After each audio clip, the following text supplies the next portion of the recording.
नमस्कार मेरे शिव महापुराण के रसिक श्रोतागण। चलिए शिव महापुराण का पाठ करते हैं। उसके पहले आप लोग कर लीजिए इस पवित्र ग्रंथ का दर्शन। और अब चलिए पाठ को शिव और पार्वती की वंदना पहले कर लेते हैं, फिर पाठ को स्टार्ट करते हैं। श्री गणेशाय नमः। कर्पूर गौरम करुणावतारम संसार सारम भुजगेन्द्रहारम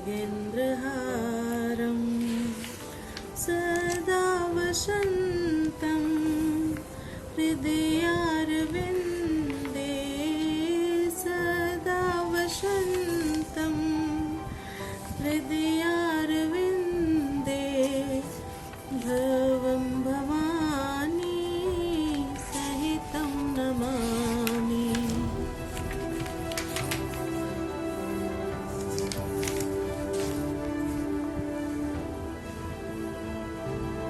त्रयोदशो अध्याय।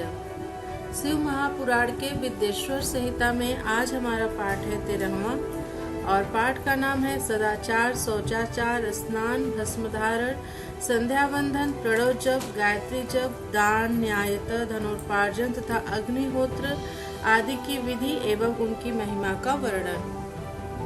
तो चलिए पाठ को अपने प्रारंभ करते हैं। ऋषिगण बोले, हे सुत जी, अब आप शीघ्र ही हमें वह सदाचार सुनाइए जिससे विद्वान पुरुष पुण्य लोकों पर विजय प्राप्त कर लेता है। स्वर्ग प्रदान करने वाले धर्ममय आचारों तथा नरक का कष्ट देने वाले अधर्ममय आचारों का भी वर्णन कीजिए। सूत जी बोले, हे ऋषियों, सदाचार का पालन करने वाला विद्वान ब्राह्मण ही वास्तव में ब्राह्मण नाम धारण करने का अधिकारी है। जो केवल वेदोक्त आचार का पालन करने वाला है उस ब्राह्मण की विप्र संज्ञा होती है। सदाचार, वेदाचार तथा विद्या, इनमें से एक एक गुण से ही युक्त होने पर उसे द्विज कहते हैं, जिससे स्वल्प मात्रा में ही आचार का पालन देखा जाता है। जिसने वेदाध्ययन भी बहुत कम किया है तथा जो राजा का सेवक है उसे क्षत्रिय ब्राह्मण कहते हैं। जो ब्राह्मण कृषि तथा वाणिज्य कर्म करने वाला है और कुछ कुछ ब्राह्मणोचित आचार का भी पालन करता है वह वैश्य ब्राह्मण है, तथा जो स्वयं ही खेत जोतता है उसे शुद्ध ब्राह्मण कहा गया है। जो दूसरों के दोष देखने वाला और परदोही है उसे चांडाल द्विज कहते हैं। तो देखिए भाई, चांडाल द्विज नहीं बनना है, लेकिन हम लोग लगभग उसी की श्रेणी में हैं। इसी तरह क्षत्रियों में भी जो पृथ्वी का पालन करता है वह राजा है। दूसरे लोग राजत्वहीन क्षत्रिय माने गए हैं। वैश्यों में भी जो धान्य आदि वस्तुओं का क्रय विक्रय करता है वह वैश्य है। दूसरों को वणिक कहते हैं। जो ब्राह्मणों, क्षत्रियों तथा वैश्यों की सेवा में लगा रहता है वह शूद्र कहलाता है। जो शूद्र हल जोतने का काम करता है उसे वृषल समझना चाहिए। शेष शूद्र दस्यु कहलाते हैं। इन सभी वर्णों के मनुष्यों को चाहिए कि वे उषा काल में उठकर पूर्वाभिमुख हो। सबसे पहले देवताओं का, फिर धर्म का, फिर अर्थ का, तदंतर उसकी प्राप्ति के लिए उठाए जाने वाले क्लेशों का तथा आय और व्यय का भी चिंतन करें।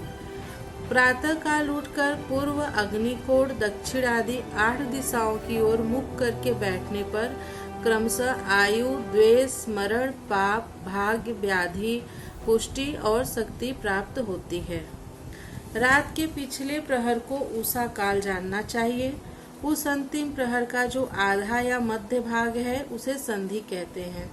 उस संधि काल में उठकर द्विज को मल मूत्र आदि का त्याग करना चाहिए। घर से दूर जाकर बाहर से अपने शरीर को ढके रखकर दिन में उत्तराभिमुख बैठकर मल मूत्र का त्याग करें। यदि उत्तराभिमुख बैठने में कोई रुकावट हो तो दूसरी दिशा की ओर मुख करके बैठे। जल, अग्नि, ब्राह्मण आदि तथा देवताओं का सामना बचाकर बैठे। बाएं हाथ से उपस्थ को ढककर तथा दाहिने हाथ से मुख को ढककर मल त्याग करे और उठने पर उस मल को न देखे। तदंतर जलाशय से बाहर निकाले हुए जल से ही गुदा की शुद्धि करे अथवा देवताओं, पितरों तथा ऋषियों के तीर्थ में उतरे बिना ही प्राप्त हुए जल से शुद्धि करनी चाहिए। गुदा में 7, 5 या 3 बार मिट्टी से उसे धोकर शुद्ध करे। लिंग में ककोड़े के फल के बराबर मिट्टी लेकर लगाए और उसे धो दे, परंतु गुदा में लगाने के लिए 1 पसर मिट्टी की आवश्यकता होती है। लिंग और गुदा की शुद्धि के पश्चात उठकर अन्यत्र जाए और हाथ पैरों की शुद्धि करके 8 बार कुल्ला करें। जिस किसी वृक्ष के पत्ते से अथवा उसके पतले काष्ठ से जल के बाहर दातुन करना चाहिए, उस समय तर्जनी अंगुली का उपयोग न करें। यह दंत शुद्धिका का विधान बताया गया है। तदंतर जल संबंधी देवताओं को नमस्कार करके मंत्र पाठ करते हुए स्नान करें। यदि कंठ तक या कमर तक पानी में खड़े होने की शक्ति न हो तो घुटने तक जल में खड़ा होकर अपने ऊपर जल छिड़क कर मंत्रोच्चारण पूर्वक स्नान कार्य संपन्न करें। विद्वान पुरुष को चाहिए कि वहां तीर्थ जल से देवता आदि का स्नानांग तर्पण भी करें। इसके बाद धौत्र वस्त्र लेकर 5 कच्छ करके उसे धारण करे। साथ ही कोई उत्तरी भी धारण कर ले, क्योंकि संध्या वंदन आदि सभी कर्मों में उसकी आवश्यकता होती है। नदी आदि तीर्थों में स्नान करने पर स्नान संबंधी उतारे हुए वस्त्र को वहां न धोए। स्नान के पश्चात विद्वान पुरुष उस वस्त्र को बावड़ी में, कुएं के पास अथवा घर आदि में ले जाए और वहां पत्थर पर, लकड़ी आदि पर, जल में या स्थल में अच्छी तरह धोकर उस वस्त्र को निचोड़े।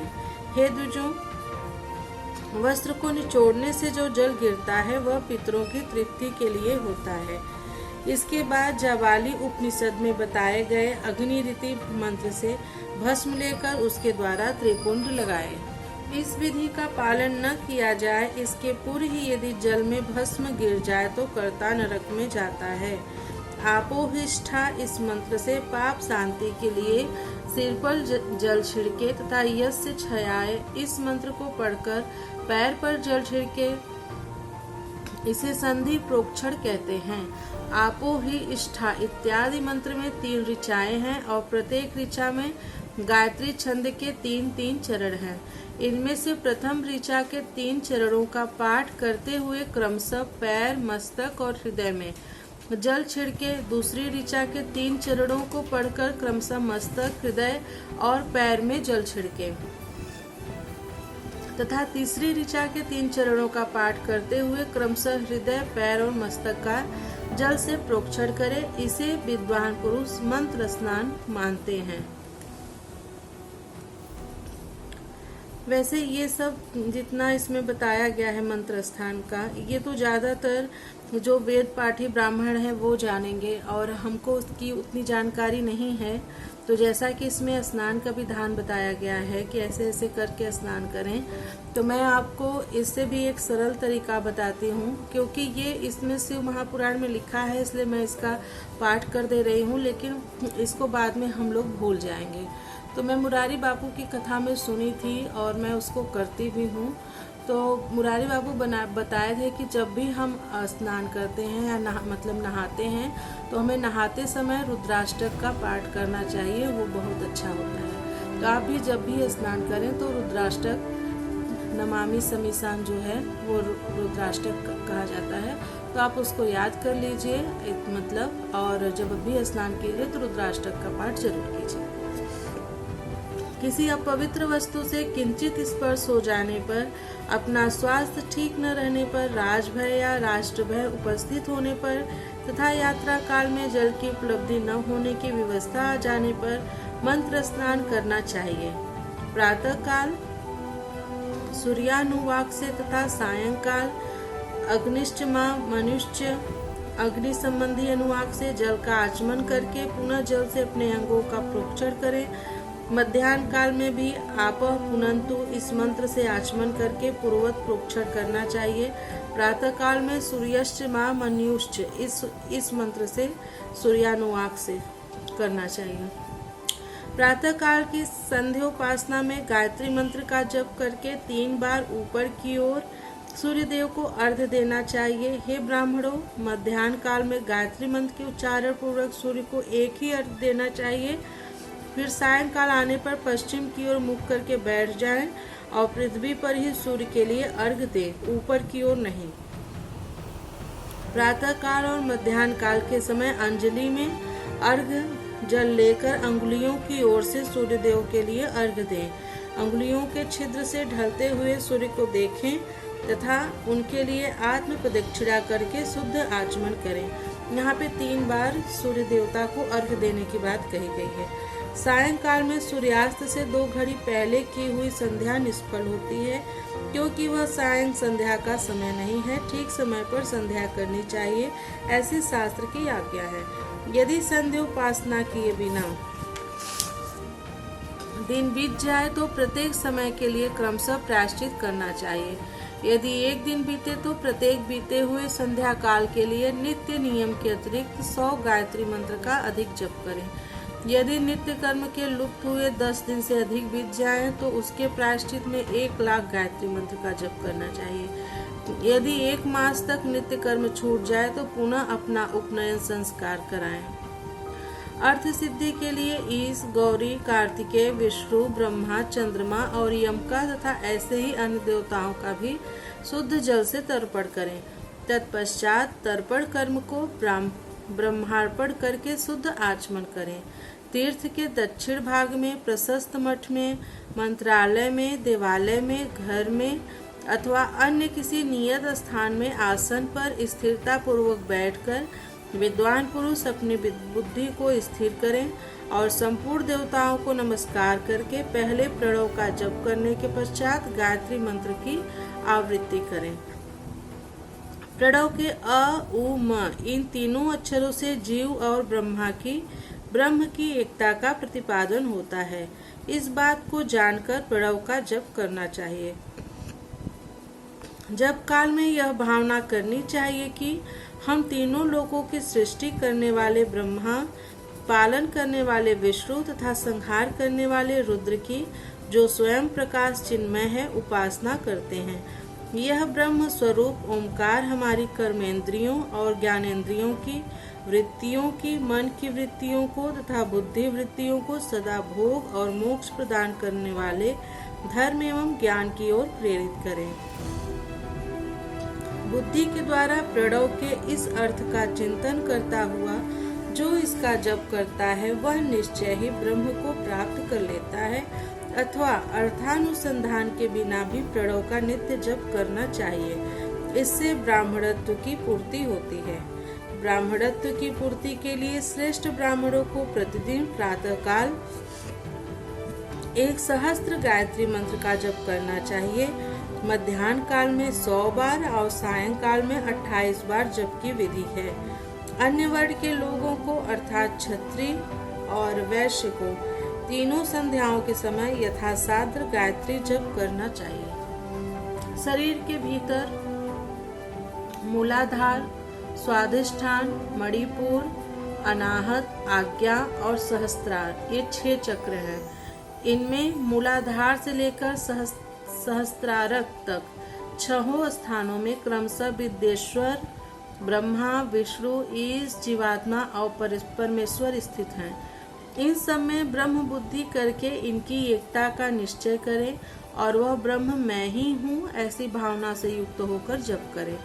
उन्हीं विद्येश्वर आदि की ब्रह्मरंध्र आदि में तथा इस शरीर से बाहर भी भावना करें। महतत्व से लेकर पंचभूत पर्यंत तत्वों से बना हुआ जो शरीर है, ऐसे सहस्त्रों शरीरों का एक एक अजपा गायत्री के जप से एक एक के क्रम से अतिक्रमण करके जीवों को धीरे धीरे परमात्मा से संयुक्त करें। यह जप का तत्व बताया गया है। 100 अथवा 28 मंत्रों के जप से उतने ही शरीरों का अतिक्रमण होता है। इस प्रकार जो मंत्रों का जप है, इसी को आदि क्रम से वास्तविक जप जानना चाहिए। 1000 बार किया हुआ जप ब्रह्मलोक प्रदान करने वाला होता है, ऐसा जानना चाहिए। 100 बार किया हुआ जप इंद्र पद की प्राप्ति कराने वाला माना गया है। ब्राह्मणेतर पुरुष आत्मरक्षा के लिए जो स्वल्प मात्रा में जप करता है वह ब्राह्मण के कुल में जन्म लेता है। इस प्रकार प्रतिदिन सूर्योपस्थान करके उपर्युक्त रूप से जप का अनुष्ठान करना चाहिए। 12 लाख गायत्री का जप करने वाला पुरुष पूर्ण रूप से ब्राह्मण कहा गया है।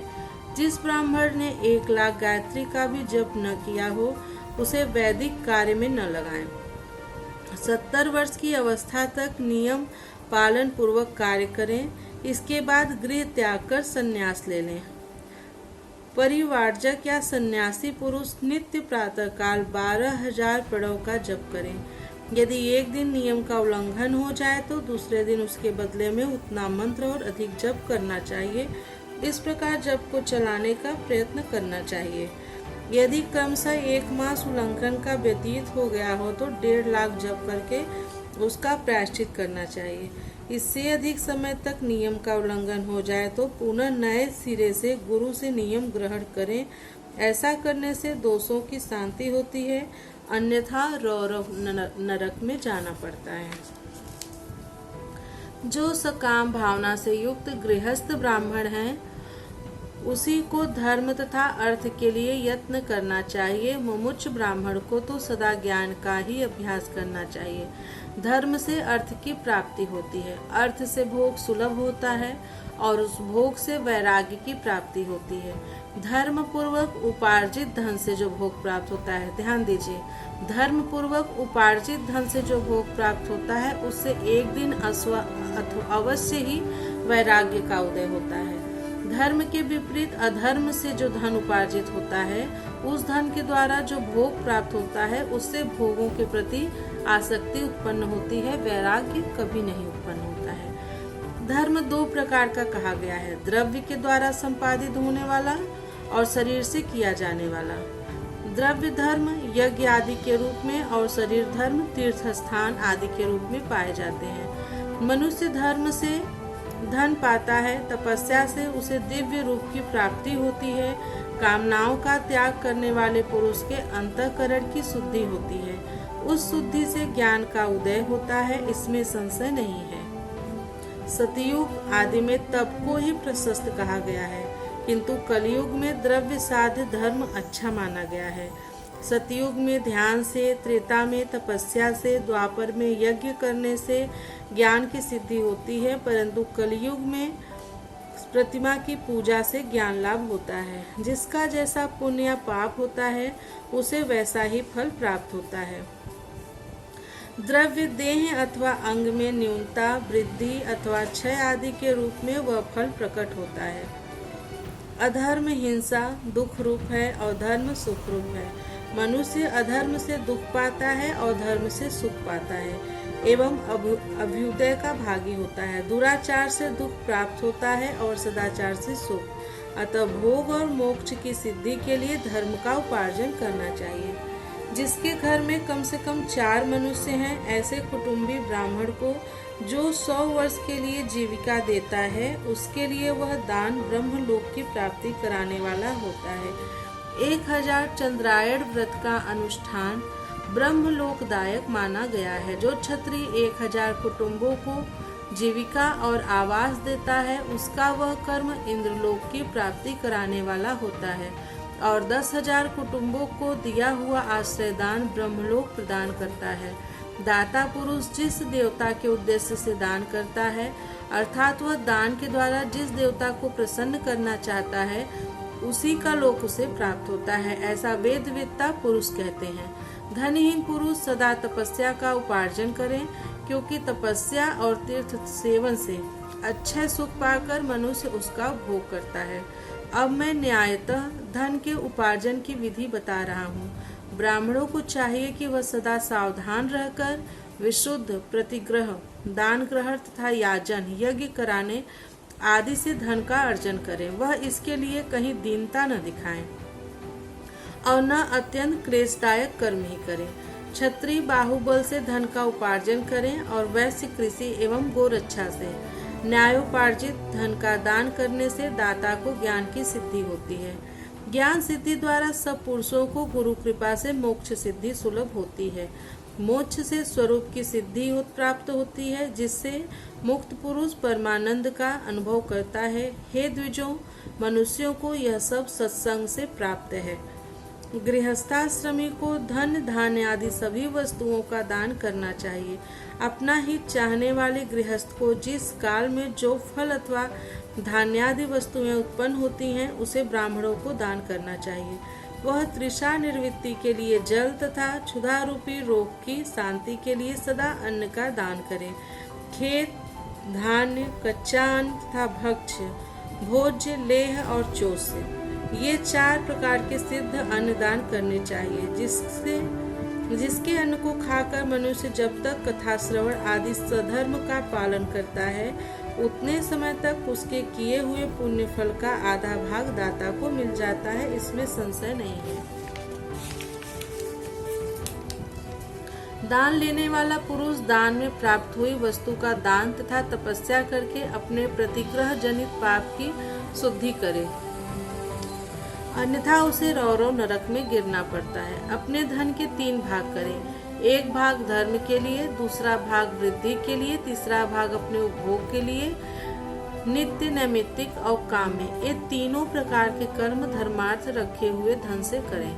साधक को चाहिए कि वह वृद्धि के लिए रखे हुए धन से ऐसा व्यापार करे जिससे उस धन की वृद्धि हो तथा उपभोग के लिए रक्षित धन से हितकारक, परम मित्र, परिमित एवं पवित्र भोग भोगे। खेती से पैदा किया हुआ धन का 10वां अंश दान कर दे, इससे पाप की शुद्धि होती है। शेष धन से धर्म, वृद्धि एवं उपभोग करे, अन्यथा वह रौरव नरक में पड़ता है। अथवा उसकी बुद्धि पाप से परिपूर्ण हो जाती है या खेती ही चौपट हो जाती है। वृद्धि के लिए किए गए व्यापार में प्राप्त हुए धन का 6वां भाग दान कर दे। शेष ब्राह्मणों को दान में प्राप्त हुए शुद्ध पदार्थों का चतुर्थांश दान कर देना चाहिए। उन्हें अकस्मात प्राप्त हुए धन का तो आधा भाग दान कर ही देना चाहिए। असत प्रतिग्रह दूषित दान में प्राप्त संपूर्ण पदार्थों को समुद्र में फेंक देना चाहिए। अपने भोग की समृद्धि के लिए ब्राह्मणों को बुलाकर दान करना चाहिए। किसी के द्वारा याचना करने पर अपनी शक्ति के अनुसार सदैव ही सब कुछ देना चाहिए। यदि मांगे जाने पर शक्ति रहते हुए वह पदार्थ न दिया जाए तो दूसरे जन्म में वह ऋण चुकाना पड़ता है। विद्वान को चाहिए कि वह दूसरों के दोषों का वर्णन न करे। हे ब्राह्मण, देश द्वेषवश दूसरों के सुने या देखे हुए छिद्र को भी प्रकट न करें। विद्वान पुरुष ऐसी बात न कहें जो समस्त प्राणियों के हृदय में रोष पैदा करने वाली हो। ऐश्वर्य की सिद्धि के लिए दोनों संध्याओं के समय अग्निहोत्र करें।